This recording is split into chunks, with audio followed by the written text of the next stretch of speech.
मुंब्रा में सीएए के खिलाफ एसडीपीआई का विरोध। नागरिकता संशोधन कानून को देश भर में लागू किए जाने से केंद्र सरकार के इस फैसले का अलग अलग जगह विरोध देखने को मिल रहा है।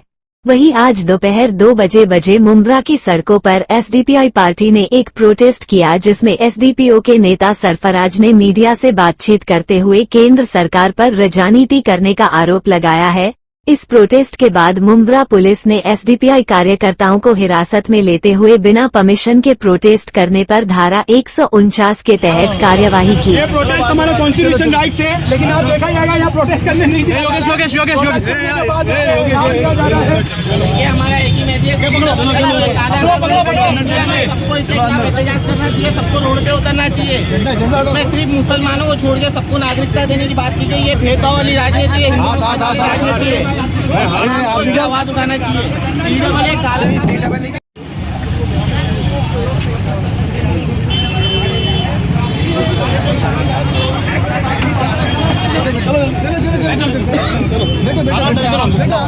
आराम से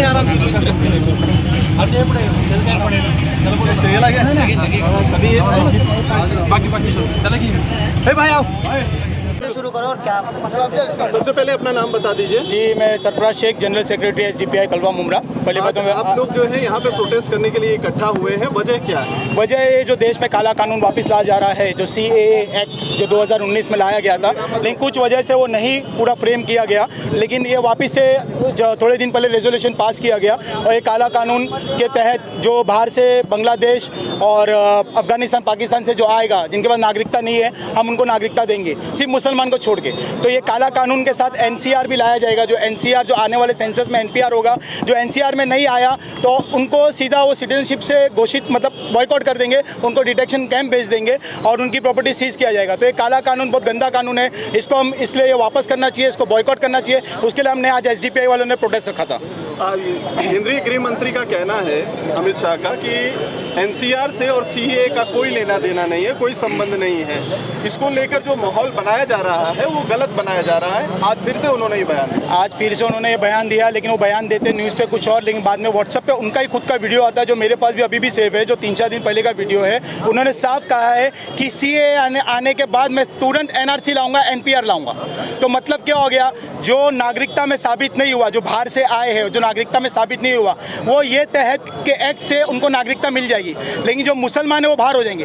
तो मुसलमान और जो दूसरी बैकवर्ड कम्युनिटीज़ है वो कहाँ जाएंगे? वो ये एनआरसी के कानून के तहत अगर वो नागरिकता में नहीं आए तो उनको सीधा डिटेंशन कैंप भेजा जाएगा और उनकी प्रॉपर्टी सीज किया जाएगा। आप अमित शाह के जो स्टेटमेंट में आप जो बोल रहे हैं वो तो मेरे को नहीं मालूम, लेकिन मैंने जो वीडियो देखा हूँ 2-3 दिन पहले का, उसमें उन्होंने साफ बोला कि सीएए के बाद मैं एनआरसी एनपीआर सब लेके आऊँगा। अभी अगर आप ये देखेंगे तो सीएए जो है वो एनपीआर और एनआरसी का जो है वो फर्स्ट स्टेप है, ठीक है। तो पहले सीएए होगा। सीएए क्या है? सिटीजनशिप अमेंडमेंट एक्ट है। इसके अंदर क्या होगा, डॉक्यूमेंटेशन वगैरह चेक होंगे। डॉक्यूमेंटेशन जिन लोगों के करेक्ट नहीं है और जिन लोगों के करेक्ट है वो क्वालिफाई होंगे एनपीआर के लिए, नेशनल पॉपुलेशन रजिस्टर के लिए। वहाँ पर जब वो लोग क्वालिफाई होंगे, उसके बाद जो लोग नहीं वहाँ पर क्वालिफाई होंगे वो डी वोटर्स कैटेगरी में आ जाएंगे, मतलब उनका जो है इस देश के अंदर कोई हक और कोई चीज़ें नहीं रहेगी। उसके बाद जो होगा नेशनल रजिस्ट्री ऑफ सिटीजनशिप होगा।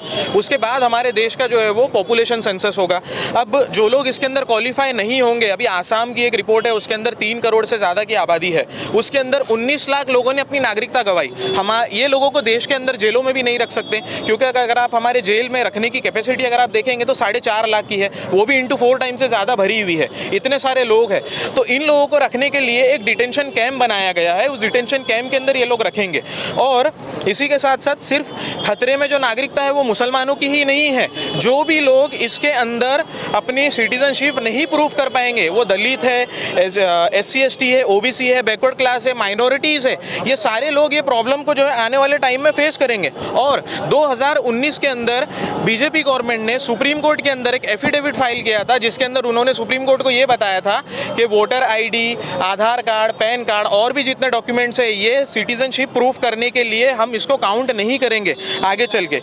उसके बाद ये होता है कि हमको इससे ये कानून के ज़रिए से जितने लोग इसमें बच जाते हैं उनको सेकंड लेवल का सिटीजनशिप बनाने की कोशिश की जा रही है। और जो बीजेपी के ज़रिए से पोलराइजेशन हमारे देश के अंदर चल रहा है वो चल ही रहा है, डिवाइड एंड रूल की पॉलिटिक्स जो चल रही है वो चल ही रही है। और ये चीज़ों को देखते हुए हमारी पार्टी ने कल सुप्रीम कोर्ट के अंदर पिटीशन फाइल किया है और हम लोग इसके लिए जो है तो लीगल फाइट लड़ेंगे सुप्रीम कोर्ट के अंदर। अमित शाह का कहना है कि सीएए कानून जो बना है वो सिटीजनशिप देने का कानून है, सिटीजनशिप लेने का कानून नहीं है, पहली बात।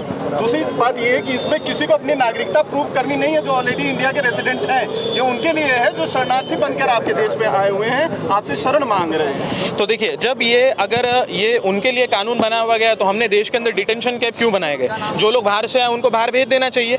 दूसरी चीज़ ये है, जब ये कानून बाहर वालों के लिए बनाया गया है तो क्या हमारे देश का जो सिस्टम है वो इतना कमज़ोर है कि बाहर के देश के लोग आकर हमारे देश के अंदर Aadhaar card, PAN card, ration card जैसी सुविधाओं का जो है आनंद ले रहे हैं और हमारे देश के अंदर रह रहे हैं? तो ये गवर्नमेंट का कंप्लीटली फेलियर है इसके अंदर। और अगर ये उन्होंने ये बताया कि ये नागरिकता देने का कानून है, तो जब प्रधानमंत्री नरेंद्र मोदी जी ने 12 तारीख को जब ये नोटिफिकेशन जाहिर किया तो उसके अंदर मुसलमानों का नाम क्यों नहीं लिखा? उन्होंने ये बात क्यों उसके अंदर लिखी कि जिस हमारे देश के अंदर जो नागरिकता मिलेगी वो XYZ कम्युनिटीज़ को और कास्ट को मिलेगी, तो मुसलमानों का नाम क्यों नहीं उसके अंदर मेंशन किया गया? हमारा सवाल ये है उनसे। कानून है वो 3 देशों के ऊपर आधारित है, बांग्लादेश, पाकिस्तान और अफगानिस्तान। उनमें से जो माइनॉरिटीज़ हैं, क्योंकि वो तीनों इस्लामिक स्टेट है, तो वहाँ पे माइनॉरिटीज़ कौन होंगे ये आपको पता है।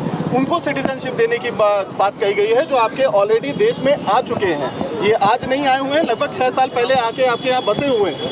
इसीलिए 2014 की मियाद बताई जा रही है। 31 दिसंबर 2014 से पहले जो आके बसे हुए हैं यहाँ पर देश में आपके रह रहे हैं, उनको सिटीजनशिप दिया जाएगा। क्या सिटीजनशिप क्यों दिया जाएगा? जब वो लोग आ चुके हैं, उन लोग यहाँ पे वोट्स भी कर रहे हैं, उनके आधार कार्ड भी है, उनके राशन कार्ड भी है, उनके नहीं उनके अधिकार की नहीं, तो वोट्स वोटिंग आईडी सब वगैरह तो बना है ना सर। लेकिन आप जो बोल रहे हैं हम सिटीजनशिप देंगे, जैसे यहाँ से हिंदुस्तान से लोग जाते हैं माइग्रेट होकर दूसरी कंट्री में, तो यहाँ पे भी वो कानून है, वहाँ से माइग्रेट होकर लोग यहाँ पे आ जाए। और यहाँ पे अगर आ गए तो उनका आधार कार्ड भी बन चुका है, उनका पैन कार्ड भी बन चुका है, उनका सब कुछ बन चुका है, भारत सरकार का नाम है उसमें, तो आप क्या नागरिकता आप साबित करना चाहते हैं? ये खाली बस पॉलिटिक्स को खींचने के लिए, पॉलिटिक्स चलाने के लिए उनको ये एक मुद्दा बचा हुआ है। बाकी ये सब चीज़ से फेल हो चुके हैं, पुलवामा से लेके राफेल से लेके सब चीज़ में फेल हो चुके हैं। इनके पास अब कुछ मुद्दा नहीं है, इनके पास सिर्फ हिंदू मुस्लिम के अलावा और कुछ मुद्दा नहीं है। लेकिन हमारी पब्लिक को, हमारी भोली भाला जनता को ये समझना चाहिए कि ये क्या चाल चल रहे हैं। आज पब्लिक अगर इसके बहकावे में नहीं आएगी तो ये देश बहकेगा नहीं, एकदम सौ की सीधी बात। कुछ लोग गद्दी पर पकड़ लिए हैं, वो गद्दी पे बैठने के वजह से हिंदू मुस्लिम और आम जनता भी बकलाई गई हुई है, क्या बोलते पागल हो चुकी है, जो उनके बहकावे में आके कदम उठा रही है। तो हमको सोचना चाहिए, हमको रोज़गार की ज़रूरत है,